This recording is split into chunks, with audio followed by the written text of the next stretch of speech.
2013 metais Olandijoje, VPN veikės Nortygo.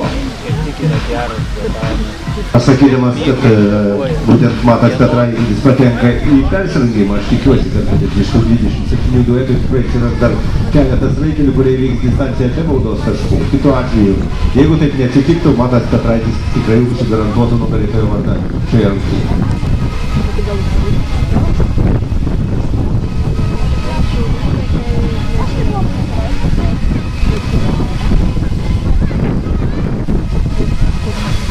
Kągi, Matas Žukauskas, tai Vilniaus mokyklos įėjimo mokyklos auklėtinis, tačiau ilgus metus mes šio raitelio Respublikoje nematėme. Ilgus metus jis dirbo tokioje vienoje iš didžiausių, ko gero, žirgų sportinių žirgų ruošimo bazėje, nuo olimpinio čempiono, o tačiau Paulo Šikemiolės ruošimo bazėje.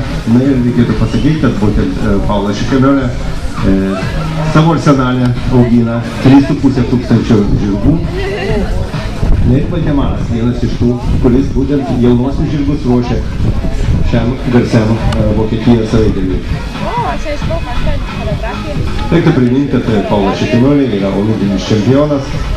Na ir tikrai didelė mokykla.